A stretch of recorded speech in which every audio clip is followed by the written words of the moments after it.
तर एनडीटीव्ही मराठीने विचारलेल्या प्रश्नांनंतर पालकमंत्री आणि उपमुख्यमंत्री अजित पवार यांना जाग आली आहे। ते आज दुपारी कुंडमळ्याला भेट देणार आहेत आणि अपघातग्रस्त पुलाची पाहणी करणार आहेत। तर काल अनेक सवाल हे अजित पवार यांना विचारण्यात आलेले होते। अधिक माहिती घेऊयात राहुल कुलकर्णी यांच्याकडनं। राहुल, अखेर जाग आली आहे, आज येतात अजित पवार। पण अडचण काय झाली आहे की त्यांच्याच पक्षाच्या प्रवक्त्यांनी असं म्हटलं होतं की अजित पवार यांची तिथे जाण्याची काय गरज आहे, सगळी यंत्रणा तर तिथे आहे। तिथे मदत आणि पुनर्वसन मंत्री पोहोचले, कॅबिनेटचे इतर मंत्री पोहोचलेत आणि त्यांना वेळ मिळेल तेव्हा सगळी यंत्रणा आता इतकी सक्षमपणे काम असताना उपमुख्यमंत्र्यांनी तिथं पोहोचणं का तुम्ही अपेक्षित धरता?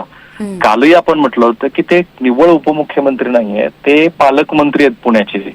आणि मग आता सगळं झाल्यानंतर पुन्हा अजित पवार भेट देत आहेत, पण ही चांगली गोष्ट आहे। कारण का तर आपण काल एक गोष्ट उघडकीस आणली आणि ती अशी होती की ते टेंडर प्रक्रिया जी झाली त्याच्यामध्ये सहीनं कसं काय टेंडर प्रक्रियेचं वर्क ऑर्डर निघू शकते।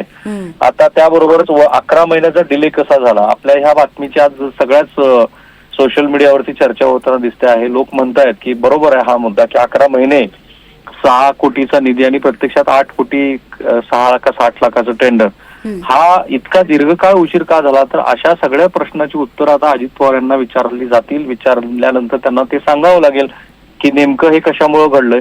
पण ते आल्यामुळे अजून एक गोष्टीची उकल होईल। एक म्हणजे तिथे त्या ठिकाणी आता 20-22 किलोमीटरचा फेरा मारून लोकांना मुख्य रस्त्यावरती यावं लागतं तिथं आजूबाजूचा असलेला, तर त्यांच्यासाठी तातडीनं काय गोष्टी करता येण्यासारख्या आहेत याबद्दल ते सांगतील।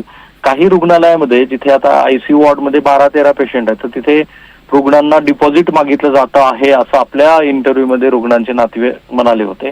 याबद्दल पालकमंत्री सांगू शकतील की हे बरोबर नाहीये म्हणून।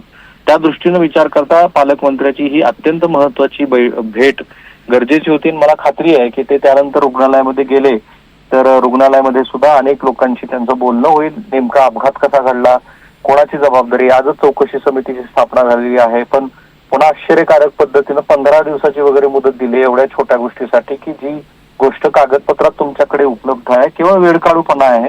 पण ठीक आहे, पण अशा सगळ्या प्रश्नाची उत्तरं एनडीटीव्हीने विचारली आणि म्हणून राज्याचे उपमुख्यमंत्री आणि पालकमंत्र्यांना यावं लागलं आहे। हे जबाबदार पत्रकारितेचं आम्ही मानतो की एक लक्षण आहे की जे असेच प्रश्न आम्ही विचारतो। होय, नक्कीच राहुल, तुर्तास धन्यवाद या संपूर्ण माहितीसाठी। तर अजित पवार यांना अखेर उपरती आलेली आहे आणि आज ते अनेक प्रश्न त्यांना उपस्थित केल्यानंतर कुंडमळा या ठिकाणी भेट देणार आहेत।